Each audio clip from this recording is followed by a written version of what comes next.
how much would I need to get started to like get a student rent going? You'd probably be looking at £63,000 of actual cash to buy a 200 grand house. Do you know exactly what to buy? First year, I think maybe had 15 to 20 properties, so really small for both of us. Have you been to my house? No. Small, new build. The windows leak, the roof leaks. It's a bit of a shithole inside, but it's got potential.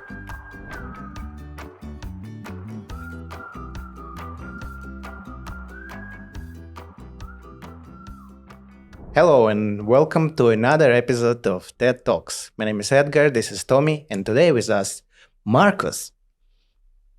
Yeah, so Marcus is someone I've known for maybe 10 years.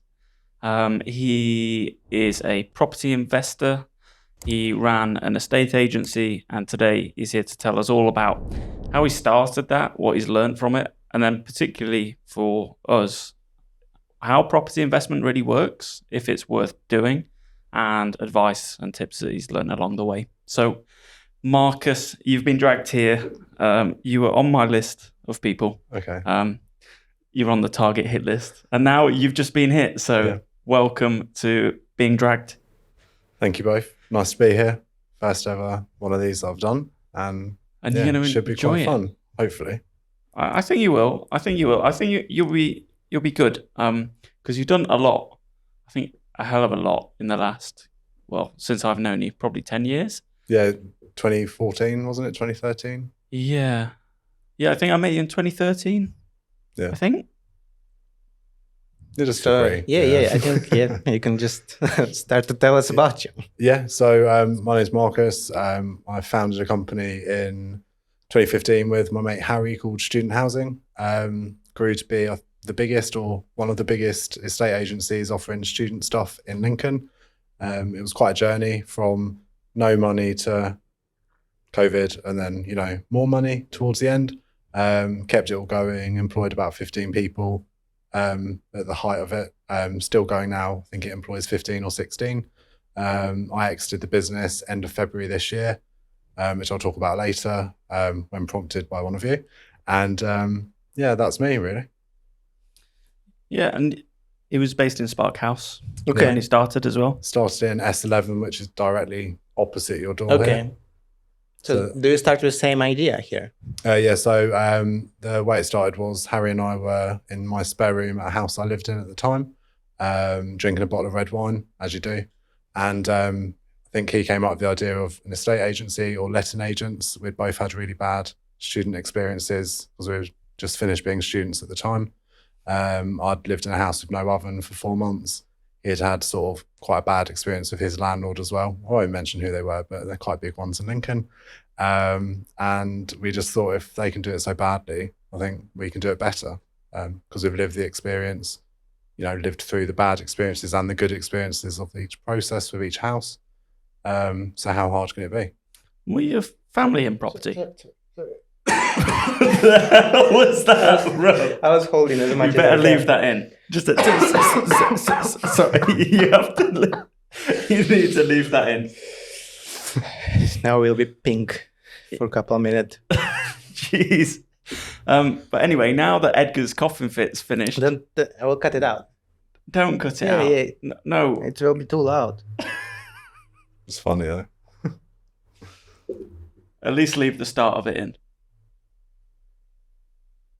Please. You good to go? You sure? The story is so sad. You're not too pink either, so you're fine. Yeah, we have a screen. We look great. Grey, you say? You look grey, yeah. I'm going grey as well. I'm going grey. It's all around here. I'm going grey for like you got the straight ginger 10 years. gene. You'll be ages, mate. Yeah, but then I'll look a bit like salt and pepper. It'll just look a bit weird. Like Edgar. No, Ed. Well, doesn't actually look that grey from here. So. Yeah, it's the light. Yeah, it's just the light. Fucking grey from here. Yeah. But yeah, it's like 10 years straight. Okay. Just getting grayer and grayer. You've still got all your hair though. I'm slowly losing mine sort of around here. So full head of hair, whether it be grey, black or pink, just enjoy it. Yeah, I agree. I'm gonna dye it. Yeah. When? Very soon. Okay. What colour? Red? Red. You go do the Yeah. beard and eyebrows, No, do it. Do like a Ukraine Zelensky haircut. and then Give wear the yourself the military flag. jacket. Yeah. And then if anybody says like, bro, why the fuck did you do that? Be like, are you racist, bro? Okay. You ready? Yeah. Okay. So now that Edgar's coughing fit has finished, what I wanted to ask, what I was rudely Before we were interrupted in asking was, so you had the idea with Harry to start the company. Had any of you had any property experience before? Was there any family involvement? So his family had a company in London. I can't remember what it was called, but it sort of, I think it dealt with local authority housing, if my memory serves me correctly. So he'd always had that sort of, not necessarily working in it, because I can't remember if he did, but it was more, knowing that his family was, what members of them were doing there, etc. My mother bought a house in Lincoln while I was at uni and rented it out to students because I was up here and she thought it made sense to have an investment. They were down south. The Sibthorpe Street one? No, that was the flat that she rented for me when I was in my last year of uni because it worked out cheaper than sort of going into halls or sort of living in someone else's house. But no, it's on Kirkby Street on Sinsel Bank. So she's had that for 8 years or whatever, and she's selling it now. But yeah, so that was the first house she bought back in 2012. Then they moved up to near Woodall Spa, about half an hour from Lincoln, and they still live there now. Yeah, so she had that. I helped, with changeover, maintenance, painting a wall, quite remedial stuff, nothing experience really with lettings or whatever necessarily.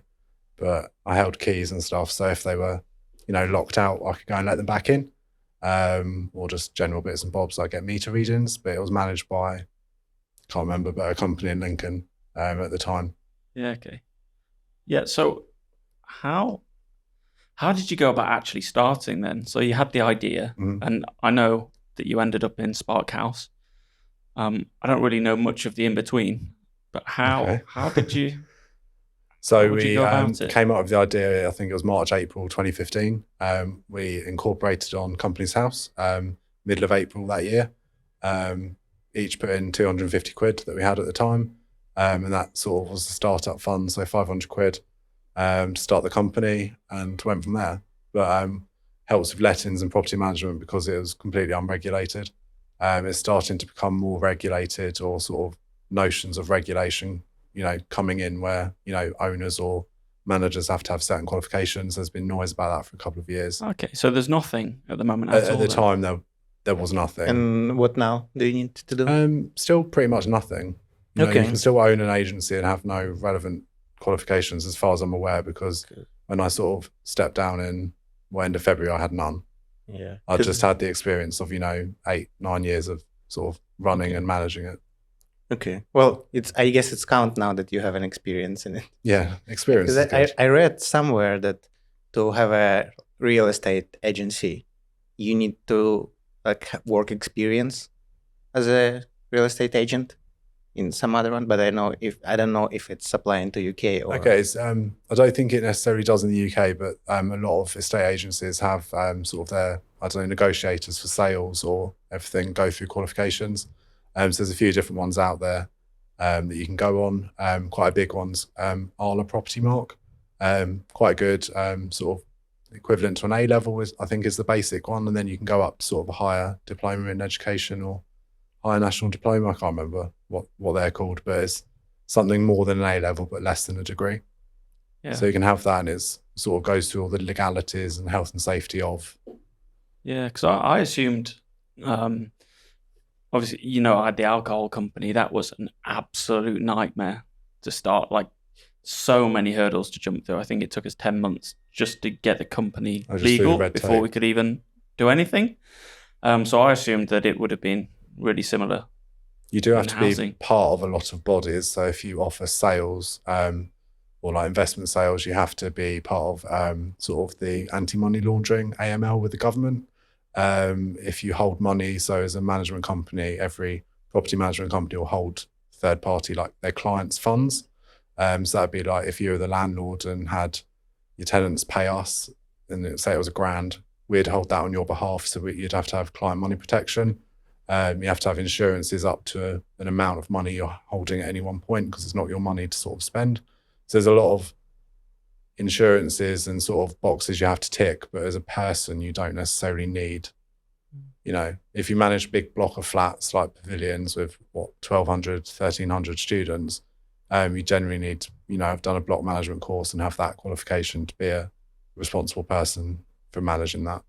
Yeah, sure. Okay. So progression-wise, between having the idea, moving in here, and then getting that first tenant, how did that work? So the hardest thing, or the easiest thing, was just starting the company. 15 quid online, everyone's done it. It's quite easy to do. From there, we went through the application process with Spark House. You have to pitch, have to be creative. Obviously, property management isn't creative. It's pretty boring. But we came up with... We didn't want to say anything, but this is the worst podcast ever. It might be, it might be the best. But we've got high expectations. But no, so we did that, did the pitch, and we had a few creative ideas of, I think at the time it was Go Green by 2017. Had a nice ring to it, but it was being, green with energy. Everything we did was sustainability in mind. So I think it was Vicky Addison at the time. She sort of helped us through the process, which was helpful because I knew her from my uni days. And then did the pitch, got in, paid the 80 quid a month or whatever it was at the time, had the unit opposite, and then that was June we moved in, painted a wall, put up some logos, the fun stuff, got some secondhand desks because another tenant was like clearing out, so we were like, we'll have those. Painted the wall like we said, and then in November, December, I'd parked in someone's car park, sort of just down the road, and there was a to let board in the building that student housing's still in now. So we went for it, got it, and then we moved out of Spark House in January. So within 6 or 7 months of starting the company, we had quite a big building, to be fair. Yeah, I remember when you moved in there, it was just empty. The refurb was fun. Yeah. Never had so much fun with a sledgehammer. Yeah, it was just like an abandoned building, basically. It was an old, it was called Kids Kitchen. So it's an old commercial kitchen. It was all back to brick, and they'd taken everything out, and it looked a bit like, like the film Saw. The one where they're in the toilet, like bathroom, cutting their legs off. But we spent all Christmas for a couple of months doing it up. First tenant, it wasn't the tenants that was the hard part. It was getting the landlords. Yeah, wasn't Doomy in there for a bit? Yeah, Doomy rented. I think at the start we had it split into 4 offices. So ours was the bigger one in the middle, and then we had 2 at one end and 1 at the other end. And Doomy rented 1 office for a few months, like 4 or 5, maybe 6 months. Yeah. So look at us linking back to other podcasts. Yeah. Yeah. So you moved in there. Yeah.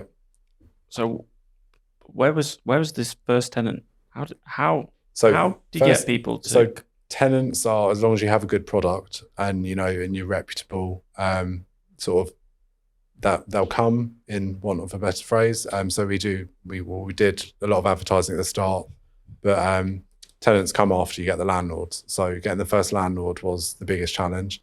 It was a lady called Anna, and we just trawled through every website in Lincoln that isn't Rightmove. So there's a lot of basic ones where you upload your own property if you're self-managing, and we did a tenant find service. So we got Anna was our first one. She'll always be the original, and she had 7 or 8 bed houses on Monks Road, so big houses, all right area. And got her. And then when she paid us by check, we were going to frame it, and we were like, no, we desperately need the money because we'd spent all the money we had. And then we banked it, and that was sort of, I think it was about £900, which is a huge amount of money when you're first starting. Paid it in, and we're like really excited about it, as you would be. So that was just for finding the tenant, not for managing the property. No, so we started off with tenant find. That was Harry's idea. What was it? I can't remember. I think it was Harry's idea for that. Yeah. I guess the barrier to entry is a lot lower because they need a lot less trust in you as a new business that you can provide it. Yeah, no, definitely. So we did tenant find, and then from tenant find, we started to get managed clients. First year, I think maybe had 15 to 20 properties, so really small for both of us. And then as we grew, I think at the end when I exited, there was over 1,000 tenants, Right. which is Oh, quite a difference in sort of 2015 to 2023. so what is your responsibility? What yours exactly? Oh, with the business. Yeah. So Harry and I sort of shared a lot of responsibilities. So there was a branch in Nottingham. So he was branch manager in Nottingham. I was branch manager in Lincoln. We still shared a lot of the decisions and everything because Lincoln was, cash cow really. So it was the one that funded everything. So obviously you got to look after the one that, pays for the one in Nottingham while Nottingham's getting set up. So we opened Nottingham about 12 months before COVID. COVID came along, we closed Nottingham, just mothballed it for a couple of years, just brought everyone back to Lincoln to concentrate on, the impending shit show that was. What happened? It was I've messy. heard this story a few times, but So, so it was Harry and I were watching the government, Boris Johnson, love him or hate him, but Boris Johnson was on, telly doing the whole, what everyone was expecting, everything's closed, non-essential businesses close immediately. All of this stuff. Then was it Rishi, I think was the Chancellor, wasn't he? Came out with some package about furlough. So we had to toss up, what to do with the 12 members of staff. How do we manage all the tenants? I think we had 900 tenants at the time, all in their houses. So I think it was just a mess. The best way that you can kind of describe the situation was to so what was the university's response to COVID? What did it do with people in halls? So university and large providers, so we call them institutional investors or institutions themselves. They've obviously got buildings and assets worth, 10 to probably £500 million, some of them. There's a few operators in Lincoln that own property all over the country, so they've got billions literally at their disposal worth of assets. They wrote off the rent. So it was a bit of a challenge where we represented, a little old lady down the road or sort of your neighbour, just average people that maybe have one house, maybe lucky enough to have two. They need the rent to pay their own mortgage, pay the mortgage on the houses that they've got there, the investment, and also some of them to eat really, because some of them it's their main sort of source of income. We had to really struggle because all of these bigger institutions were writing off, thousands of pounds per tenant in rent. If you leave, just hand the keys back to, reception and we'll just write off the next term or the next 2 terms worth of rent. The university did the same. And a lot of other universities did the same as well for whatever reason, but they were able to write off the rent because they were still charging full tuition, which they didn't write off. So all lessons went online. There was no physical teaching, but you still paid the $9,500. But I suppose everyone signed a contract, you're still getting taught. Maybe you're not happy with it, but you're still getting that educational aspect from your bedroom back home that you haven't probably lived in for 2 or 3 years. So we went from having 900 tenants happily in their houses to having 900 tenants, their parents, their boyfriends, their girlfriends, their grandparents, their guarantors, all ringing up or emailing. So we basically turned into a media company for 3 months where it was all PR. It was a complete shit show, and we got through it and tried to placate, the tenants, the landlords who are, the clients as well, and parents, guarantors, etc., about why we can't write off rent, why the landlord can't take the payment holiday. Rishi's banged on about because it will ruin their credit rating, and it was difficult. So it was me and Harry and a few of the other members working from home. What was the payment holiday? What's that? So mortgages. So if it was your own mortgage, for a house you live in yourself, banks with Rishi's, say so, were letting you take a payment holiday, which was so you just stopped paying. You just stopped paying, and then I think it was something like extra interest or whatever. But you either paid the interest and not the capital, or you just had a 3 or 4 month break of having to pay the mortgage. Some banks let you do it on investment mortgages as well, like a buy-to-let mortgage. So a lot of landlords didn't want to do it because long term they'd have to pay back more and it would affect their ability to borrow again. I know a few sort of people in the industry that have struggled with the same lender to get finance because you have to declare it on a form if you took a payment holiday. Like I've done a few mortgages recently, it's still one of the questions the broker asked. Okay. How do you survive? How did I survive, or in general? In general, the company. How you? Harry and I Get put jobs. in more money. So obviously a lot of people when, recession, because everyone said, COVID was going to be a huge recession straight after. Don't really think it's come because a lot of people, spent their way through it. We were able and fortunate enough that we did have a level of, not massive, small cash reserves that we were able to just throw straight into the company. Small cash reserves for Marcus. That's 3 briefcases full of pennies. £50 notes. Full of pennies. So we just gave a small bit back. He did bang. Thanks for doing it. No problem. I mean, it was relevant then. The echo was great. But no, the company had, the money there that we could spend through. If it had happened in our early days where we'd, first got maybe member of staff, 1, 2 or 3, we'd have probably sunk because we wouldn't have had the ability to spend more on, marketing, spend 12, 15 hours a day just answering emails, calls from landlords, obviously working from home. Harry was at the office by himself because no one else could go to the office, but he said that he'd still be there for, posts and everything, which was really good. I lived at the time just up the road in Lincoln, up across Cliff Hill, just on the way to, Bracebridge Heath. So I was working from there, and then we were just liaising with the sort of like colleagues and staff members that are able to work. Our maintenance team, 3 or 4 guys, they were able to still work on projects if they were there by themselves or in completely separate parts of the house because there was ongoing renovations at quite a lot of clients and our own properties. So it was a challenge. It was a real challenge. Yeah. And when it's finished, when things start to go back to normal, when everyone could go back to the office, that was honestly it felt like we'd started the company all over again. It was nice just to be able to get back to normal because it was bloody hard, like probably 6 to 12 months, probably a year. It was still quite a challenge. But most tenants were happy, like with us as an agent, because we just had to explain, not us, we're not, the university, we can't, our landlords have refused to do the same thing. We did do financial hardship forms. So, where some landlords were taking payment holidays on mortgages, we let the tenants, with the landlord's consent, obviously, all landlords were on board with it when we did sort of a mail shot to them and spoke to quite a lot, one-on-one, that the tenants could pay their rent over a longer period of time. So if it was 12 payments, for example, if they paid monthly, they could pay it over 18 months to sort of help them that. And we also returned every tenant's deposit. So as soon as COVID was a thing, and Boris locked everything down to help with financial hardship, we were able to, with the landlords obviously signing off again, return everyone's deposits. So in a week, we returned whatever 900 times 300 is. A lot of money. How much? 27,000, 270,000. Oh, 27,000. Yeah, we returned every deposit.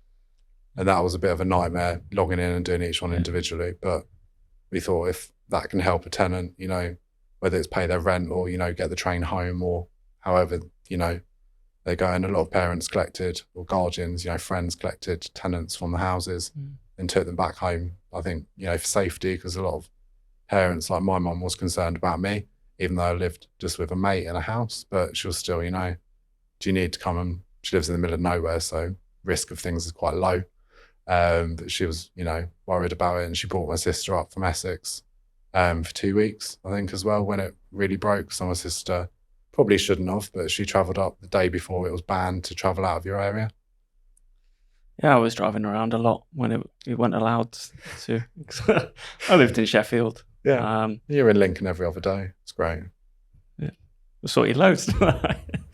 From afar. It gets me. Yeah, the other side of the park bench. If you thought that was the thing to get us cancelled. Oh, you only. I'm still fine. Yeah, you were in Moscow during lockdown, weren't you? Yeah, they have permit to walk around. So yeah, because there's company there, you can make the. Oh, you're still working? Yeah, it was like QR codes and stuff. Okay. So you can register your car and you can leave twice a week. I think. Okay. So yeah, but a full day. So yeah, that's good. There was. Plus, you can go to unlimited times to like supermarket, walk the dog, which is helpful with dogs. So you can definitely. leave. And no one really can say how far you can go. Yeah. So Well, yeah, because with the UK, what was it? You could go out with your dog once a day, wasn't it? Oh, Or like permitted I didn't know. exercise. You obviously didn't go out at all. But I went out with the dog. My housemate, Colin, at the time, he took the dog out as well. He'd go to the shop pretty much every day just to get out. Whereas I was just taking phone calls and dealing with, things. We did a joint statement with some of the other bigger letting agents in the city as well, just so everyone was aware that sort of the private agents had to toe the line because they didn't own the properties. If I owned 1,000 bedrooms across 300 or 400 houses, I probably could have written a few off, but unfortunately, when you don't have that many, you can't suffer the loss. Bloody capitalist, said Gay. Well, On the next podcast, Karl Marx. How is your clients? Who is the tenants? Is it mostly students or? Yeah, mostly students. So a lot of the sort of arguments we were reading on, online, Twitter was really good for it, just to get sort of a tenant perspective, across the country, really, temperature reading of it. A lot of them are still, all of them were still getting their full student loans despite living at home. So they were still getting the same income. Some chose to leave and obviously not stay in the student houses. The university did issue a few statements, just following government advice, which was helpful because it wasn't confusing. It was sort of issued by the educational provider, so that helped in it as well. But as soon as COVID was over, I was so happy just being able to get out and about again, but also just getting back to work. Yeah, I don't really know anything about students' accommodation or something. Can you explain to me? I completely don't know what the difference between normal rent and student accommodation. I think the main difference is so Lincoln's got a few council directives, council rules. So if there's 3 or more bedrooms in a house, it's an HMO, which is a house in multiple occupation. So the council are generally aware, it'll get a certificate, saying it's an HMO, and then you can have 3 unrelated, 3 of your mates in a house. Obviously, any house in Lincoln with students in includes all the bills. Lincoln's a bills inclusive city. So a tenant will move in and pay X amount of rent over the year, but it'll include gas, electricity, water, TV license and internet. So it's, you make one rent payment and all your bills are taken care of. So that's probably the main difference, that if you were just renting, you and your mate, you and your wife, you and your husband, whatever. So you don't need to be a student to rent. Not to rent in Lincoln, no, but with student housing, I think 98%, something like that, of the properties are occupied by students. They do, and we did do when I was there, sort of young professionals or groups of professionals, that have just graduated, want to stay in the city. Quite a lot of people do, because Lincoln's quite good for sort of graduate jobs. There's obviously the uni that still employ quite a lot of people. Siemens just down the road, which I think is one of their biggest campuses in Europe. And then Francis Ball, I think the massive one near Think Tank.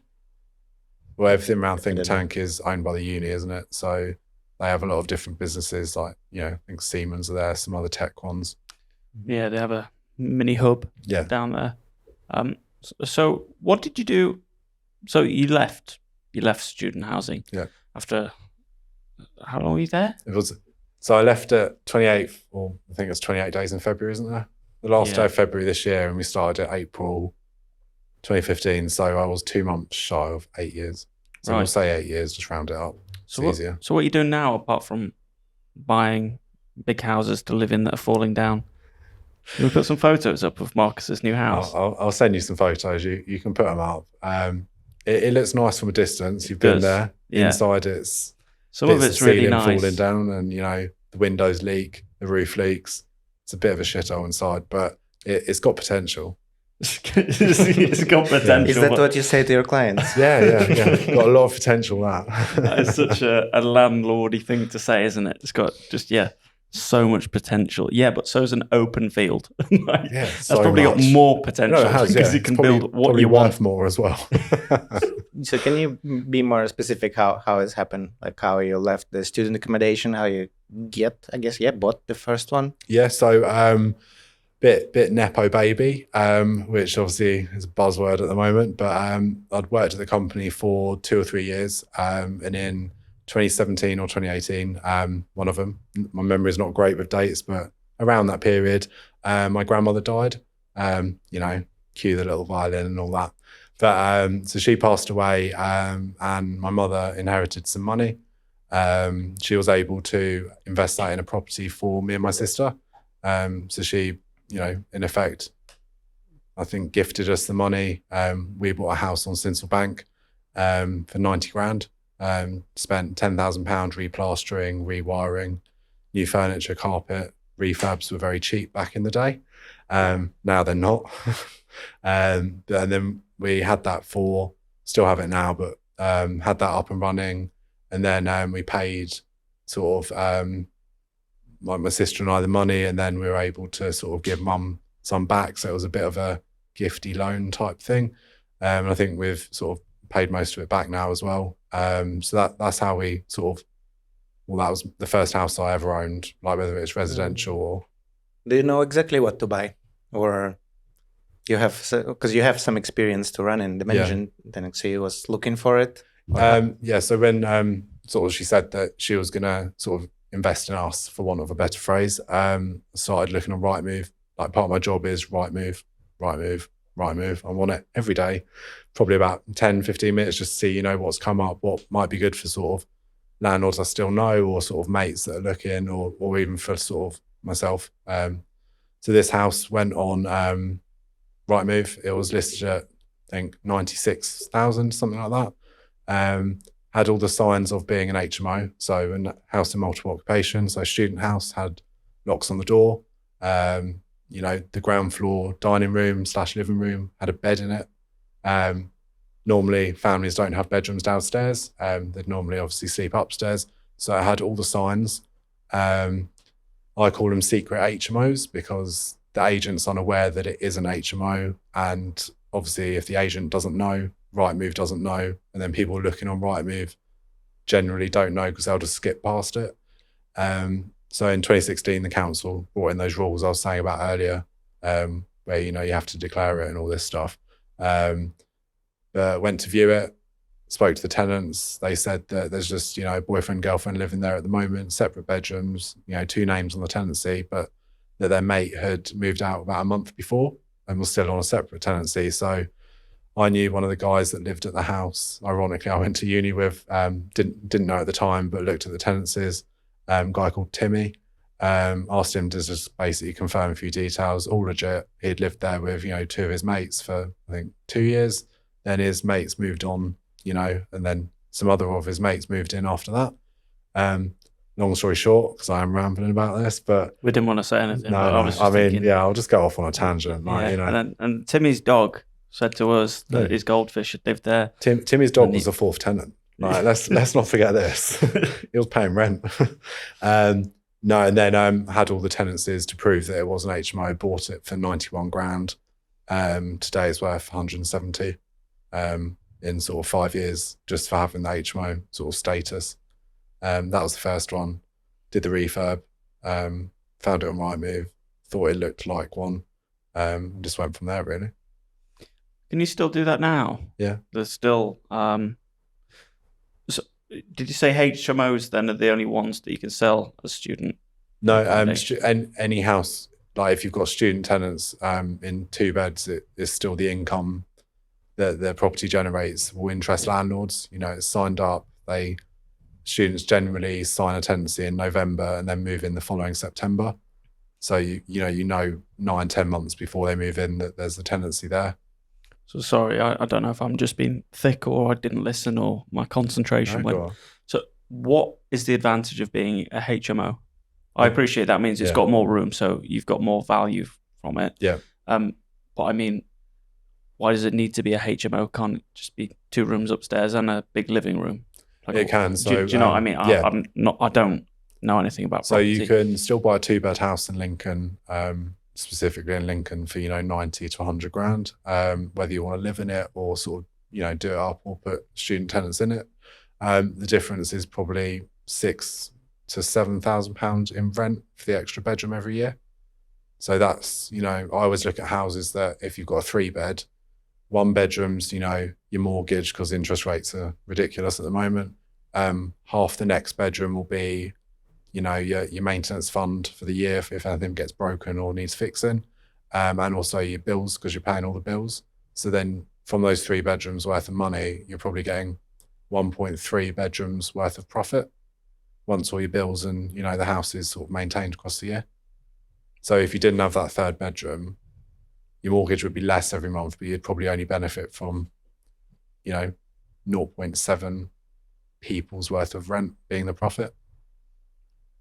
How much are you charging for services to manage somebody's property? The going rate in Lincoln's about 15%.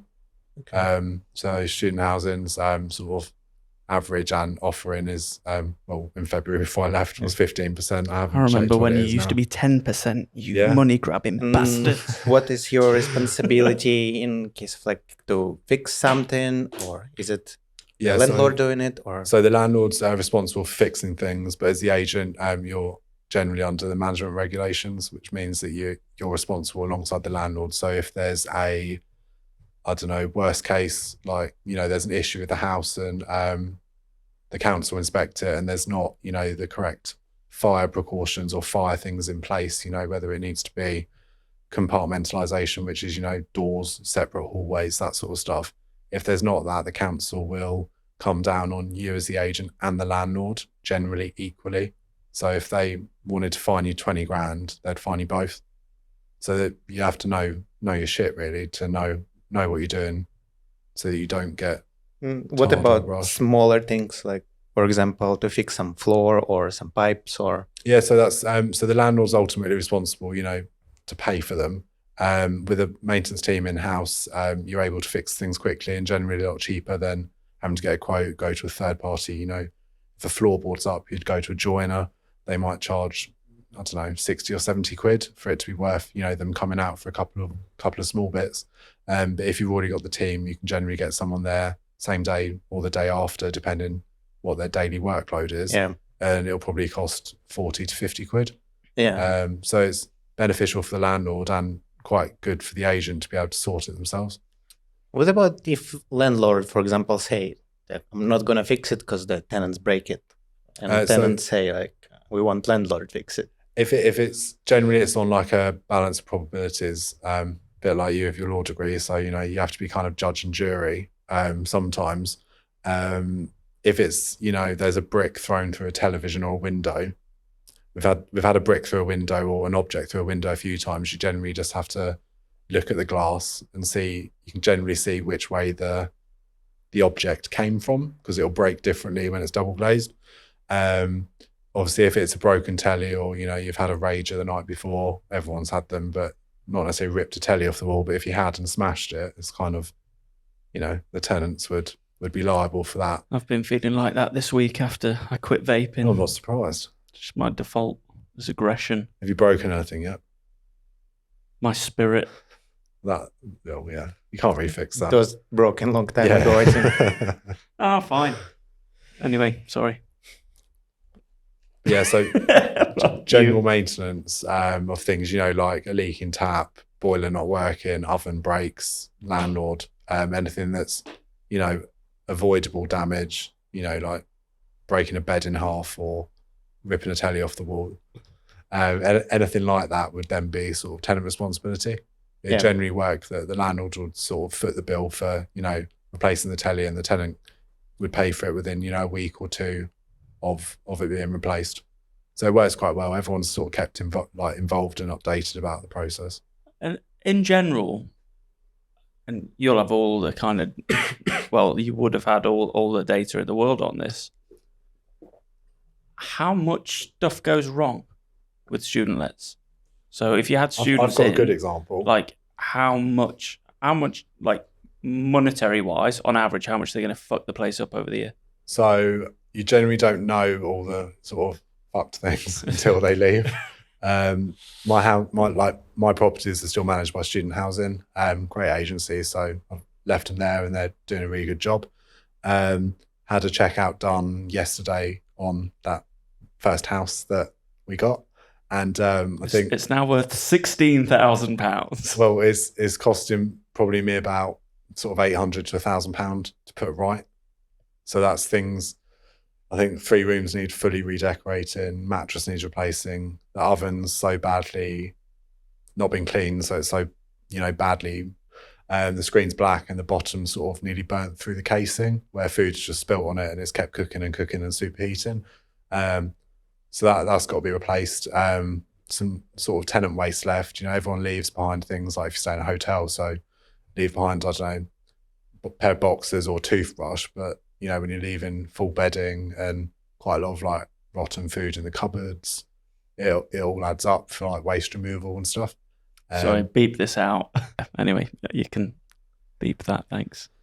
But yeah, so most tenants, leave the properties as they found them, and maybe a little bit dirty because everyone has a different, level of how to clean a house, which is fair enough, unless you've been doing it for a job or been cleaning your own house for quite a while, you're obviously going to miss the odd bit. And like, as a landlord, I generally sort of make allowances for that. As long as you've made an effort, I'm happy with that. But if you've not made an effort, left shit everywhere, and the oven has to be replaced because it's literally burnt through, and the oven's a year or 2 old, I will ask for some sort of like contribution towards a new oven because they should last quite a number of years. And you never get full replacement value because obviously it's 2 years old. You'll get sort of a percentage of the value of a new oven if it's through neglect or misuse that it needs replacing. So let's take that house. So how many rooms does it have? Bedrooms? Yeah. 3. So it has 3 bedrooms. Do you have a mortgage on it? Yeah. And so what's the kind of difference between the mortgage and the income after you've paid your 15%? So no, not even that. How much do you earn off it? So total income a year is 20,000. Mortgage is 7,200. So that's just over a third.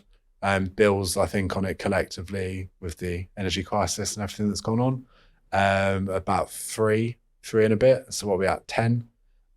Maintenance throughout the year. I replaced a boiler there 2 weeks ago. That was £2,000. So what are we at for the last year? 12 grand worth of expenses. Then £1,000 to fix it this week, plus the cost of the cleaning. And so student housing fee. Yeah, so probably this year is say 5 or 6 grand net on that house. Yeah, okay. Because it seems like a kind of infinite money glitch because you're earning money just by owning the house because it's going up in value. Yeah. And then you're getting paid to own the house. So you're getting paid to earn money on the house. Yeah, and the house in theory is still appreciating in value. Yeah. And what about taxes?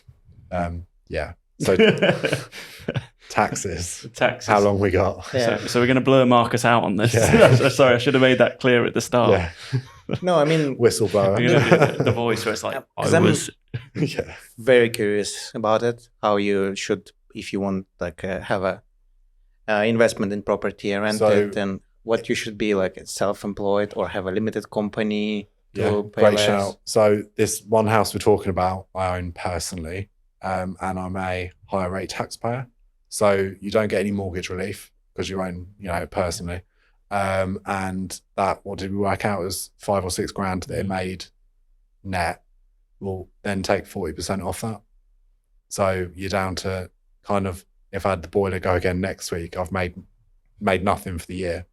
So it's quite difficult, but you've appreciated though, Well, I've appreciated replacing the boiler. The house. Replacement count as expenses or not? Yeah, so the new boiler was like required maintenance, so that can go against your self-employed income.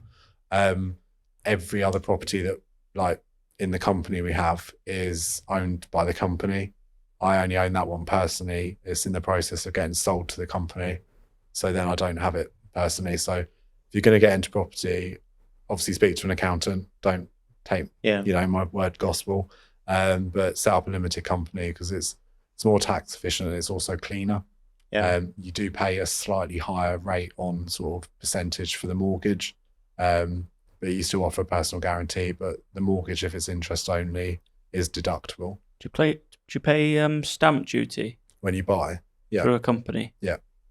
What is stamp duty? It's like it's a tax for the fucking sake of it. I call it a twat tax. you want a house and you've already bought a house before, they charge you stamp duty to buy it, which is just a tax that you send to the government for wanting to buy a house. And it can How much is that? it can be expensive. If you like, the more expensive the building, I think if you say you spent £1 million on a building, I think the stamp duty is something like 60 to 80 grand. Okay. So it's actually quite a lot extra, and you can't. Stamp duty is sort of a bit of a con. I'm hoping the government / the country sort of, review it properly in a few years and either get rid of it or do something about it.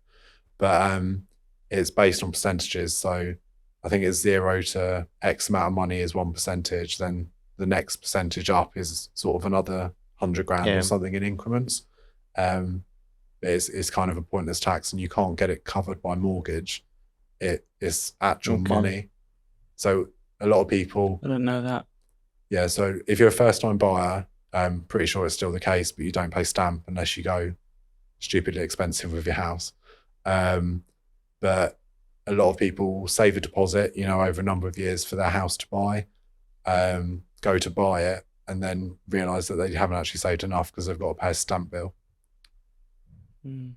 So is it applied to for any property or only for second one and third one? So if you've owned a property before, you could have owned a flat, 2 years ago. If you sold it and you live in rented now and go to buy again, you're not a first time buyer. So you'd have to pay stamp duty. So what you're saying is don't buy anything until you have like £1 billion. Yeah, and you're buying it in cash and then you don't care. But no, there's a lot of calculators online. The government one's not that easy to use, but there's, if you just Google stamp duty calculator, it will come up and give you the options of, first time buyer or additional property. And sort of you can work it out to factor that into your costings.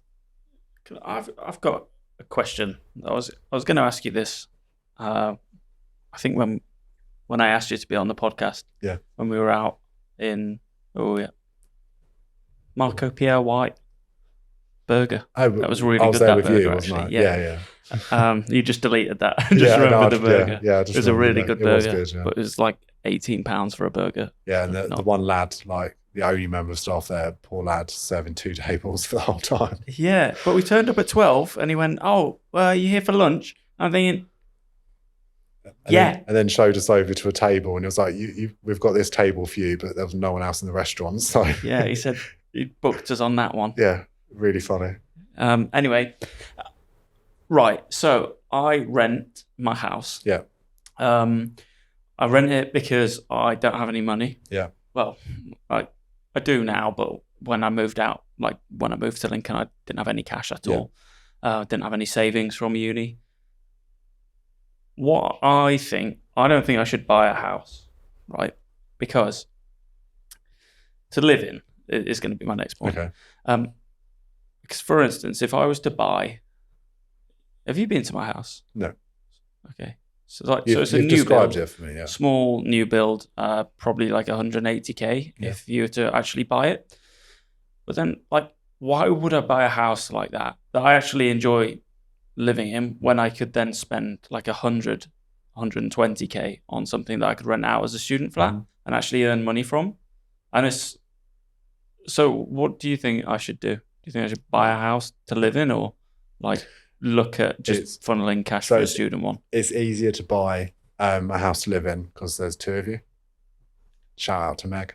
But both your incomes would come into account for getting a mortgage. So say, I don't know numbers, but say you earn, what's minimum wage, like 18, 19 grand each a year, 20 grand each a year. Yeah, so I take out of the company like 17k. Yeah. Okay, so it can be more. That's the point, but I think it'll be really hard to get a mortgage. Well, if we round up and say you earn 20 grand each, 40 grand total, you can generally borrow 4 to 4.5 times what you earn. Okay. So that would get you to the 180, like you said, but you still need the deposit. I don't know if Meg wants me to say a wage, but Meg's on 30k. You don't need to. Oh, well, there's we'll just go with 40. So, yeah. But it's how much is deposit average? 10% you can do, or you can do, I think you can still do 0% deposits. Okay. I know the Halifax, I don't really look at this side of sort of the industry, but I know Halifax was bringing out 100% mortgage, I think, earlier in the year. It can be good to buy your own home. There's a lot of positives about renting, Yeah, because I don't like a have to fix huge amount of anything. positives. You know, if you like your house at the moment, you might, obviously you've got a cat, but you might want to get a dog next year. Yeah, Your landlord might say no to a dog. that's the thing. I don't.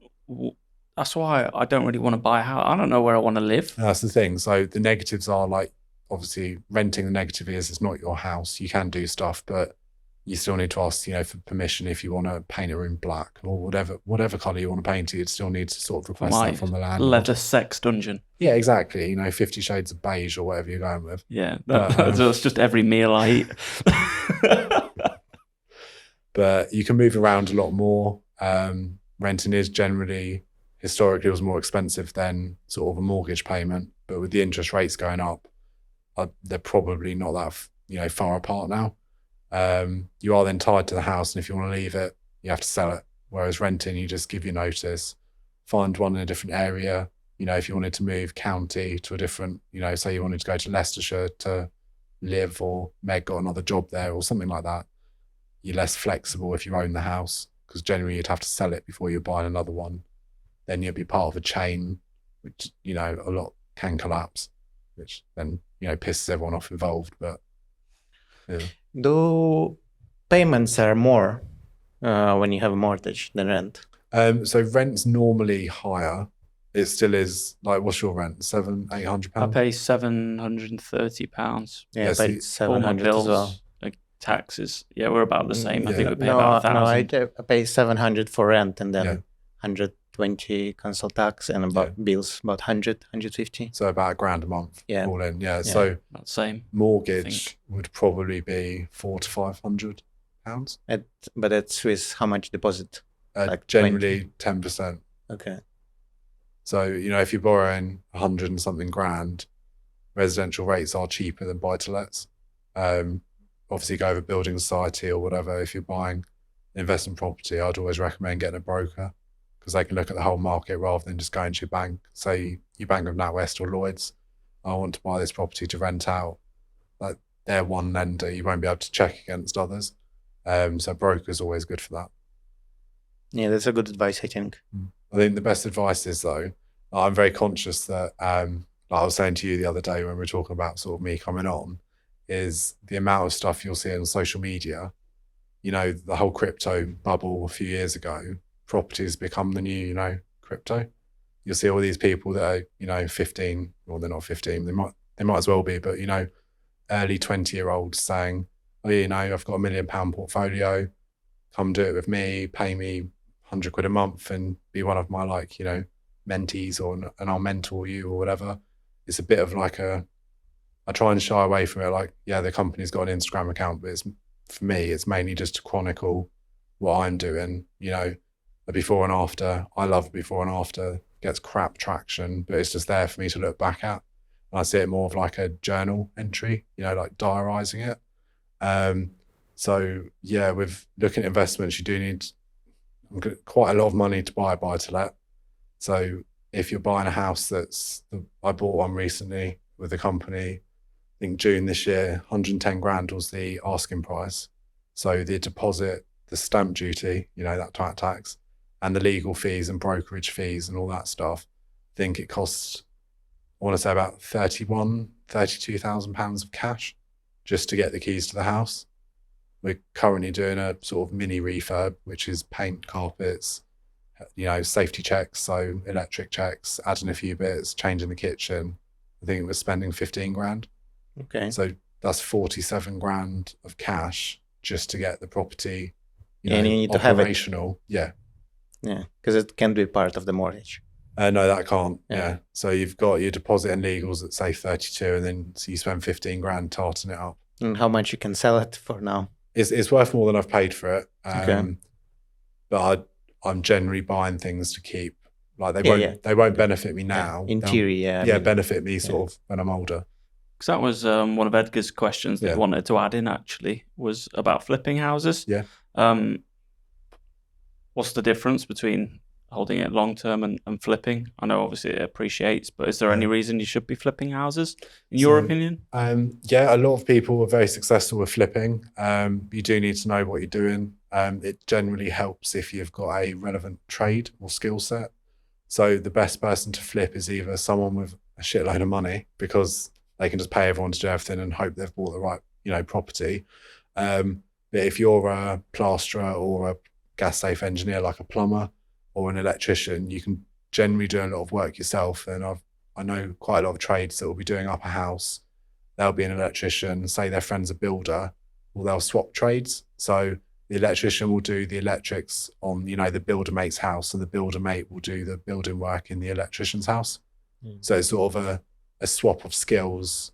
It's like swingers, but for construction. Yeah, basically. Or if you know some Polish guy, that might help. Yeah. Yeah, no, exactly. I'll ask Conrad next time he's over he's coming over for the wedding. Oh, nice. He's not actually a builder, he's just Polish. And actually he's a fire engineer, so kind of is. Oh, you can do pretty much do the everything. HMO. Yeah, the fire one would be good. Fire things, yeah, definitely. Well, because I guess that's how we grow up. So I'm from Ukraine. Same, I know I can fix the pipes, I can fix the electric things, and I can do, for example, if I would buy a house, I probably can do 80% of work myself. I think that's good. A lot of I'm way too feminine. I don't think it's necessarily that. It's I still will not change a plug myself because I'm quite paranoid about electric or water. Not Edgar. You don't give Straight a in. shit. He'll do it live. Won't even turn the power Is that plug on? just gets his belt off. Yeah. I think it's good. If you're happy to do the stuff, everything is expensive. So that 47 grand we've just spent in cash buying that 3-bed house is hard to get.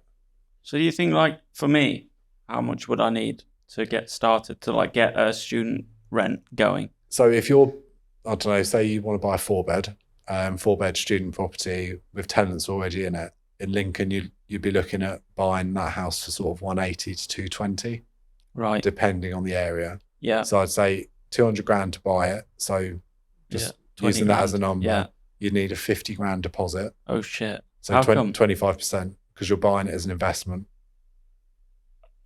So investment properties, the general rule is you need 25% of the value as the deposit. Right. Then you'd have stamp duty, which would probably be, say, 8 grand off the top of my head, maybe something like that. Even if it's your first one?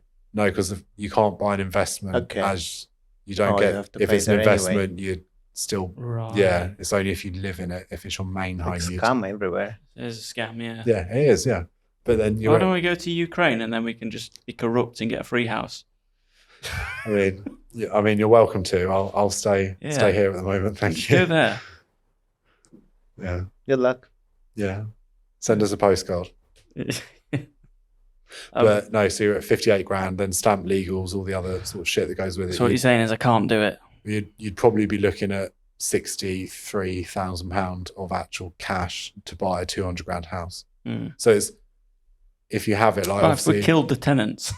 Yeah, but then you're not getting any money. You'd have to pay the mortgage. Could you live there and rent it out? So you can do that. So if it was my house, there was 4-bed, and then I rented out 3 rooms, and I lived there. You can generally rent out 2 rooms, because if you rent out, I think 3 rooms plus you live in there, is then an HMO.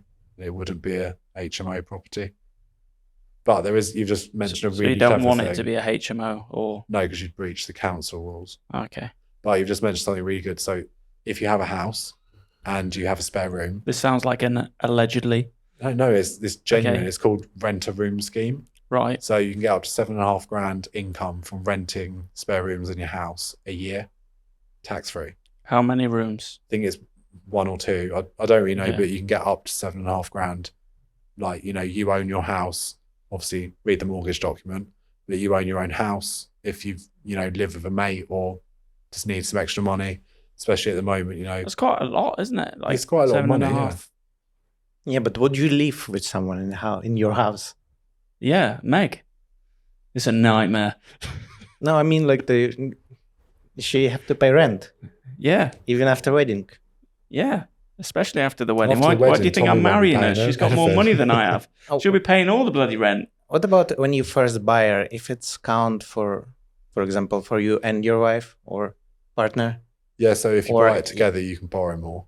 'cause Okay, they take both but I mean, like, can incomes. you buy two if you like two of you first buyer? So, for example, I get Yeah. property and my wife get first property. Yeah, you could buy, in theory, one each because it's based on Okay, the person buying it. this is him, legal one. So you can have two houses already. You just need the money Legally, to buy them. yeah. Yeah. Yeah, that's the problem. That's why we're both shit out of luck. So what you're saying is if we had £1 billion and we bought 1 million houses, whoa. That'd be The- very cheap houses. Yeah. The other one I don't know nothing about. So there's the apartments. Yeah. What the difference from the houses? So I know that they have lease for 1,000 years or Yeah. something. What the difference? Is it safer or it's more dangerous or? It sort of depends. From an investment point of view, I've got in the company that I'll talk about in a bit. We've got one flat that's it's the reason we set up the company a couple of years, 3 years ago, was to buy an ex-authority, so ex-council flat, which was dirt cheap, and we'll go into this. But it's got, I think, 140 years left on the lease. So the only difference is that obviously you don't own it. You're leasing it, so you're sort of renting the flat from the owner of the building. And you pay ground rent. So you can pay service charges. So if you're buying a flat for you to live in, quite a lot of them, you'll pay a service charge and ground rent that might include water. So you'll pay, some of them in Lincoln are like 200 quid a month just extra to pay someone for the benefit of you owning sort of a flat in their building. Okay. So once you've got, you live with your wife, your council tax will be £1,200 a year. Yeah. You're then paying service charge on the flat. It could be £200 a month. So that's £2,500 a year. So just on, the ground rent charge and the sort of council tax, you're down £3,500. Yeah. It could be worth, I think, for Edgar's understanding as well, telling him the difference between like leasehold and freehold. So freehold is English. freehold, you own the land the property is built on. Okay. So you're the landowner. Yeah. Leasehold. But not the building owner. Yeah. Oh no, with a freehold you own the Okay. building and the land. Okay. As a leaseholder, you own the flat on someone else's land in someone else's building. Okay. For a certain amount of time. Yeah. So English landlord's really weird. Well, they're trying to do co-ops now like they do in America. Yeah, it's just weird because it's so old-fashioned. Yeah. But yeah, leasehold, you can buy a piece of land and then you own it, but like Yeah. I for a heard. while. Yeah. And then you just have to give it back. I treat leaseholds like with the flat that we've got. I treat that as sort of you almost renting the flat. So there's a property thing called rent to rent, where you rent a property off like you, and I put you in as a tenant. So I pay you rent as the landlord, and then you pay me rent, and I make the profit in between. So I just look at it that, you don't own it even though you own the lease, but Can you buy a whole building with apartments? we bought one in December. Okay. So we got a block of 9 flats. Okay. So we're the freeholder and there's no leases. Okay. So it's That's good. it's an MUFB. Sounds super fancy, an acronym for you, but it's a multi-unit freehold block. So it's multi-unit as in you own a few of the units, like a few of the flats, and it's a freehold block because you own the freehold of the building. So that's a good one. Yeah, that's what I want. It's on Portland Street. Okay. Yeah. A block of flats is, Yeah. the dream because it's Yeah. more cost effective to My dad run. has that Yeah. in Rotherham. He's got a couple. No, they're good to do, but they're very hard to sort of get. There aren't that many around. Yeah, I think his were new build. Yeah, I think. because they're generally bought them. like, if you buy it, you generally don't sell it because, It's too good. well, it's not amazing, but it's Yeah. sort of the ideal. I think most landlords, rather than having, say if you own 3 houses that are dotted around the city, it'd be easier to have a building with 3 flats in. Yeah. You get similar rents and it's in one place, so it's sort of easier to look after and maintain. And the owner of building make all the rules about the building. They sort of choose how to run it. I was trying to rent a flat at first because I'm more used to flats than to houses. but I have a dog. And well, all what I called were apartments. They say that landlord, like owner of the flat, don't mind, but the building itself, say like restricted from pets. A lot of properties, they have restrictive things from an insurance point of view. So I've like the flats that I just mentioned that we've got, they don't allow children. So the insurance policy is specific to student or sort of working professionals, and it excludes children. I don't know why. I think it's just maybe overcrowding, maybe sort of a safety issue, something like that. But yeah, the freeholder can set rules for the communal areas. It's like me and my wedding. We're not having kids because kids suck. Kids ruin a wedding. A lot of people don't have children at weddings. Yeah, ruin it. We were at one recently. Couldn't hear the speeches. Were they crying or screaming? I was crying, so I couldn't hear the speech because there's too many kids about ruining my day. But I think the final question we got on the list, which we've touched on it sort of throughout this really, but if someone wants to get involved in property investment, where should they start, and what should they do to, I guess, either find out more or get some advice or just go for it? Well, what should they do? They can always shoot me a message. I'll give them some advice. No monthly subscription because I'm not about that bullshit. It's £99 a day. Yeah, a minute. But no, like if anyone watching does have sort of any questions, obviously they can just shoot me a message on LinkedIn or whatever. I'll happily be quite honest about it, like what to do, how to do it. Won't preach too much because I've got a number of properties, but it's been a bit of a weird journey to get them. I'd ignore pretty much everything that you see on social media because it's all about, my dick's bigger than yours, so come join the ride with me and all that stuff on the fun. And I'd probably do a lot of your own research. So a lot of, people looking to buy will ring the estate agent and say, what have we got? I'd say that's good to a degree, but they're obviously going to sell you what they want to sell you. So go and Rightmove yourself, see what's around. Speak to some brokers. They generally offer free consultations to see what you can borrow if you need a mortgage. I'd involve your friends or family as well because it is quite a big commitment. If you buy the wrong thing, it could, you could lose your own house, which would guarantee another mortgage. Like the same thing if you start a business, involve the people around you because they are your support network. And just do a lot of research yourself. Try not to get swayed by too many opinions. And I've always found of stuff that sort of we've bought in the last year or two that if I'm adamant that I own the company with my sister and she's quite hands off. So obviously with my experience, she's generally quite happy just letting me source the properties, buy the properties. She'll sign paperwork, get involved and do whatever. But if I really want a property, I'll kind of go gun ho for it. Because there's normally a reason that I want to buy it or, it's a secret one or something like that.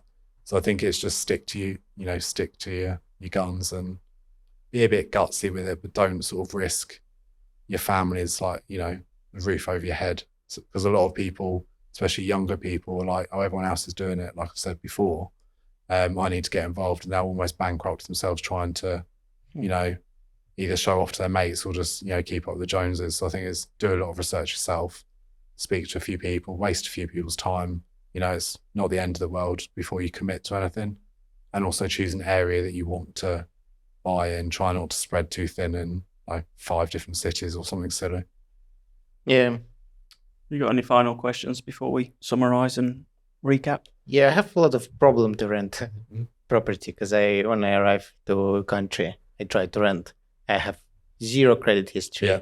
I have no previous address. Yeah. And I just have right to rent, and that's all. And it took, I think, about 4 months to find a place. Yeah. Not because necessarily there was no place to rent. There was, but I was getting rejected everywhere. So some place because of the dog, one I remember, I get there, and when agent find out that I'm foreigner, she tell me, "Oh, you're not gonna get this house." So there's a lot of I'm gonna say this now because I'm not an estate agent anymore. We never operated like that. We have a lot of international tenants, and you know, we understand that, you know, they need houses, we have houses, so it's kind of match made in heaven. A lot of estate agents, especially older school ones, can be quite prejudiced, maybe slightly racist. It's unfortunately that because it's not that well regulated, it's, you know, it's kind of, some landlords are, you know, like any day life, some landlords are racist, some aren't, some, you know, might want you from, you know, like Ukraine, they might just be like, oh no, and then, oh, but he's got a dog, that's the reason we're saying no, and follow that route rather than, like you said, because you're from a different country or whatever. He kept trying to go on other people's podcasts, but we had to make this one because no one would let him. They kept saying it was because he had a dog, but we knew it was because he was just boring. Yeah. It is really difficult to rent. Like the government's got a few white papers and stuff going through at the moment, where it's called the rent reform bill, which basically removes landlords' ability to obviously kick people out. You know, fair enough. There are positives and negatives to both sides of the argument, but it also makes pets a lot easier. So it gives not the tenant, I don't think it gives the tenant the right to have a pet in the house, but it's harder for a landlord to sort of justify saying no. Okay. Like, from my point of view as a landlord, our company has 16 or 17 properties, and 2 of them have dogs. So I've got a ground floor flat that has a little garden, and that's got a lady moving into it with a dog. I think it's a puppy, which is quite cute, and it's got the garden and all that stuff. Yeah. She's totally sound. And then the other one's got 2 retired greyhounds going into it with 3 tenants. They've lived with us, like, with student housing for a couple of years already. Really nice people, but I'm generally quite I hate cats. I've had very bad experiences with cats. I hate cats as well. No, mainly I had. That's why you own one? Yeah, I hate him. Well, I had a flat a couple of years ago, and I had to replace the carpets, a bed, and the oven because there was so much hair everywhere. In the oven, the hair was in the fan. Yeah. And the engineer said you just get a new oven because if the hair's in it when they're cooking, it's a hygiene issue. Yeah, they're going to have to do that with my house, but just because Meg's so hairy. Shedding everywhere. But no, I'm really like pro pets. You know, if you've got a pet, I'm quite happy to, because, you know, you're paying a lot of rent, and I've got dogs myself. I've got 2 Labradors. Yeah. I'd be pretty lost without them. So I think. Yeah, I guess because you have pets yourself, you understand that it's not a problem. Yeah, really. I've always been like country, you know, like growing up, we had horses and stuff like that. So I've always been quite happy just to muck in with animals in general. And I think it's a shame when, like you saying, for 4 months, whether because you were from Ukraine or whether because you had the dog, you were getting no's, like and almost no credit history. So that's the worst thing. And the worst thing that have my company. Instead, and I'm self-employed. Not employed by Siemens or something. Yeah. So this just make everything worse. I don't know how you managed to find. Did you go through an agency or did you go to a private landlord? I saw only one landlord itself, but the area was not so great, so we didn't go with it. But the other one was with agency. I realized that a lot of agency not even pass to the landlord application. Whatever reason, but how you say before, and the other one we basically, when we get approved, we just take it without really choosing what we want because it was so limited. Yeah, yes, and the agency, I'm not going to say that name, but it's really bad management because it was starting from, there was some damaged stuff in the house, and they, I don't know, intentionally or not intentionally, they hide it.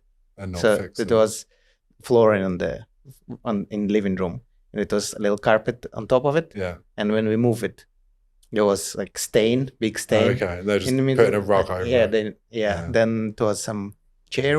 It looked fine, but when you sit in it, it's like almost gonna break soon. That's every chair, isn't it? Yeah. And then some of on the kitchen. Some of the cabinet have like stains from water, like get a little swollen. And they ask, like, can we fix it? And they say, no, because like we have to replace all the thing. And my problem is like, can we like replace it? I'm ready to like pay some of it, like maybe share payment. Because the problem is... Yeah, you can do it. Obviously, if a carpet's really badly stained, it is cosmetic. So that's probably how they've got away with not replacing it. Obviously, Yeah. if there was a carpet with a stain this big, I'd be like, replace the carpet because you don't want it to look crap. Yeah. But I think they're probably not doing it because the new carpet's 300 quid. Yeah. And they'll just be looking at the bottom line that they'll replace it, you know, if and when you leave in a year or 5 years or whatever. But I had a similar experience, just to buy in. But last Your year, podcast, mate. I'll crack on. I rented a house last year, and I only had one dog at the time. I had to ring about 26 properties to see if they'd take a dog, and it was the 26th property that would. So I didn't have a choice I took, and I've got a good credit rating, and at the time I was buying the house that I now live in. So I had all the money for that in my bank account. So can I bring Ed for a barbecue? Yeah, absolutely. I've got the barbecue. This house is fucked. It is. It's really nice though. It's going to be really good. There's this thing called a rage room. So when I rage room where you just go in a room with a sledgehammer. I mean, pick a room. You'll add some value. Yeah. Because you were like, that's someone I didn't need to call out for that. You'll have to leave the sledgehammer. His second floor is like a trampoline. It's the floor moves. Yeah. Nice. It's got potential. Yeah. It's really nice though. So should you replace stuff yourself, or if, for example... So if you replace it yourself, the landlord could turn around and say that you've removed and destroyed their property. So I'd be very careful. Yeah. Just because you don't want to piss off the landlord or piss off the agent too much. Obviously, if there's an issue, I'd like make a song and dance about it, because obviously you're living there, you're paying a lot of rent. Yeah. You want it to be right for like you two and the dog. Yeah. You know, it's not fair if it's falling apart. Yeah, because I have we report about one thing on the floor, in the kitchen floor, so it's kind of like have cracks. But it was when we move in and we report about it. But now it's getting worse, so we ask like, can we fix it, because it's getting worse, and they gonna send someone. But at the same time, I want email. Yeah. Good to have the trail. And the thing is that I want, for example, replace it on better floor, and not just fix it. And I can try to convince my wife, like, can we speak with them? Like, I'm ready to pay like half or something to just upgrade a little, because like we're at least gonna stay there for another year. Yeah. And I don't mind like spend a couple hundred to just make it nice. Yeah. So do you think it will work? I mean, I'd probably, as a landlord, I'd be like, the floor's fucked. Let's just replace it, because I'm happier to invest in the properties. Yeah. Depending who your landlord is, they might take, say, your 200 quid and just spend the 200 quid on the flooring and not necessarily make it a nice floor. You might as well, if you're happy to, it improves your life. Right? Like you could say, can we just replace the floor? As in, like, can the landlord replace the floor, because it is failing more and more. And then depending how they answer with that, you could then say, oh, I'm happy to chip in. Yeah. But it's always a weird one, because I generally don't think tenants should have to. Obviously, if you want something better, like, then, I don't want an improvement. He replace it on the same thing, and it's just going to keep happening. Yeah. So that's my concerns. Yeah. And obviously, if anything happens that's a big issue, obviously report it, because a lot of people are quite scared. Not necessarily student tenants; they're quite vocal with problems, which helps, because it keeps the properties more like better maintained. But a lot of residential, so families, they can sit on an issue for a long time before sort of, making a fuss. So I'd always like, if there's a big issue, like, you've got no hot water, or your boiler's not working, or your cooker that was included when you moved in is dead. Obviously, let the agent know. They do have to they do have responsibilities to fix things and sort of pass it on to the landlord. Yeah, thanks. Yeah. So, final thoughts then. So we did with, I think, was it with Ed? We did like some quick fire sustainability tips. Yeah. And it went really badly. No, it didn't. It went well. So just quick fire off the top of your head, maybe 1, 2, 3, however many little snippets of advice. So if someone's thinking about me, or is this just completely? This is blind. Oh. The pressure, honestly, is all on you. It's not on my bad direction for not having any notes on it.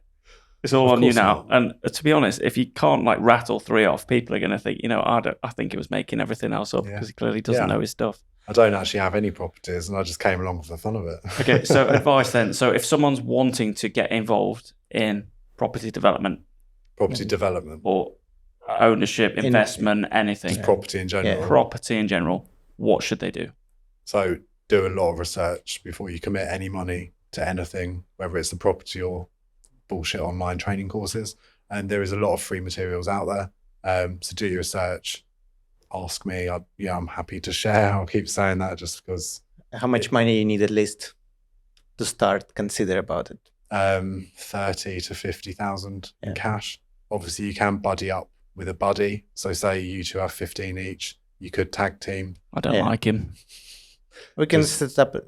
Can we set up limited company you and could just set up, limited company. Both have half. Chuck the money in. Just remember that the profits are halved. Yeah. So there is that sort of aspect. Not to when I look get at. him deported. Or and take the whole company. There's no limitations to rule the company and not being in country in UK. So when I get you in prison for fraud. Well, after the 5 houses have been bought. Yeah. But yeah, I'd just say like a lot of research. Next. Go on. Second one, shoot. You got to lead me on each of these. What to avoid? What property you should avoid it? Anything that looks like it's more work than you're capable of doing yourself or able to pay to have fixed. Like we've recently bought an office building on the high street. I think I went through in June. We had to buy in cash because it's got a slight issue with the roof, but it would have fallen down on a mortgage survey. So I had to take the money out of my house to buy that. Okay. Any red flags like mold or something?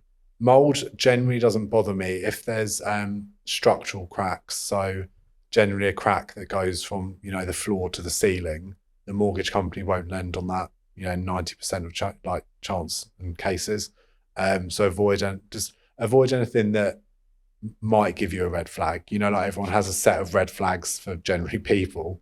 I've kind of got a set for properties where if I go around and there's more than a few of them, I'll pass on it. Just because I still have my limits of what I can afford to do, what I think the property is worth, because you don't want to spend more than it's worth. That's a red flag. Is it a good time for now to buy property, or should you wait? So there's an age-old, mantra or something. I'm not going to paraphrase it particularly well, and it will come out sounding like complete shit. But it's something like, why wait? Because you'll always be waiting. Something like that. Like a lot of people are not investing because of interest rate fears, but some of the most successful, business people out there, they invested, whether it be in property or shares or whatever, throughout the 2008 crash. They kind of didn't wait for the market to get better because it could take 3 years. And in that 3 years, you could have bought 1 or 2 houses or, whatever you're investing in. Just like do your due diligence and make sure that, you're happy with maybe paying more now, get a fixed deal for the mortgage, and sort of go from there. But never push yourself to a point where if the tenant refuses to pay rent or you need a new boiler or the roof, a lot of roofs in Lincoln need replacing, they're about 10 grand a roof. Just don't push yourself that if a boiler comes along, you kind of... Solar panel, if it's worth it. Yeah, the government are doing EPC changes for energy performance certificates in the next year or 2 or 5 years. It seems to have been going on forever. Solar panels are good, but I don't think the high energy costs will be around forever. Obviously, there was loads of issues, wasn't there, with it increasing, and then the government and media jumped on Russia, Ukraine, and blamed them, but I think it was happening anyway. Because of COVID? Yeah, I think so. And there was a lot of things to do with supply and demand in Europe in general. Because he's listening to Putin's propaganda. Yeah, definitely. Nothing to do with Putin. It was all the West. It was. And then completely missed the it's America's BRICS meeting yesterday. Yeah, exactly. No, but there's a few. That's where I recognise him from. Because I just chilling in the background. Yeah, there was a few Marcus factors. Shoigu. Yeah, and I don't think it'll be around for long. So solar's good because it gets your EPC up, but it's 5 to 7 grand in Lincoln to have it built on a house. Yeah, I guess it's more interesting for people who have electric car, who want to be more sustainable, property and just like Yeah, they've said that obviously the grid's not sufficient enough if everyone wants electric. so if you want electric car, get yourself solar panels. We first. had Ed. Do you know Ed Crowther? And a battery. Yeah, I like him. Yeah, we had him on the podcast, and then as soon as he left, now we just burn stuff. He's like, this whole office we're going to burn. I think his vibe's really good. Because he helps businesses be sustainable and does stuff with land, doesn't he? And He knows his stuff. Yeah, he's a really nice guy. Yeah, he knew way too much about soil to the point where it was suspicious. out there digging in his garden. Yeah, really nice guy. Shall we wrap up? Yep. I've really enjoyed today's episode. Yeah. Well, for me, property, I guess it's a very interesting topic because I want to, at some point in my life, have probably building with apartments in London. Good luck. Good luck. You'll need a couple Have of you seen hundred. how Aim much? high. Have you seen how much London property prices Yeah, I are? don't know number with so much zeros. Yeah, just walk around. Like rent to. I was walking around in Marylebone. I was staying at my friend's brother's, and I was just looking in estate agent windows. It's like, to rent, it's like £2,600. You're like 14.9 million. Yeah, but you're looking at it like £2,600, and then you like see like underneath a week. A week. Weekly rent. Just insane. But anyway, I think I've learned a lot actually from today's episode. Absolutely. Genuinely a lot. So thanks for coming. I hope everyone watching found it interesting as well. Obviously, shoot me a message if you've got any questions and like and subscribe. Yeah. Thank you for watching it. If you like this episode, put the like button, leave a comment. What property would you buy in the next year? Buckingham Palace. Yeah. Just like the cool runnings. And we see you next week in next episode. Have a great week. Bye. Do you see that in the cool runnings? Can you put that in now? Is that the toboggan thing? Now that we're talking. What do you want to talk about? We've gone greyed out now. This is the part where we just we keep talking a little bit because it's awkward to say bye after we spend this much time together. Yeah, that's fair. But yeah, and cool runnings. Is that the bobsleigh Jamaican team? Yeah, with the big guy and he's like, there's a Buckingham Palace. I don't remember that bit, but it's a good film. The accent is probably semi-racist. Yeah, slight I don't think it sounded like Jamaican at all. No, it didn't. They all sound the same for me. It's fine. His wife's from the Caribbean. You can say it. Oh, It's like, yeah. Okay. Well, I'm off for a piss.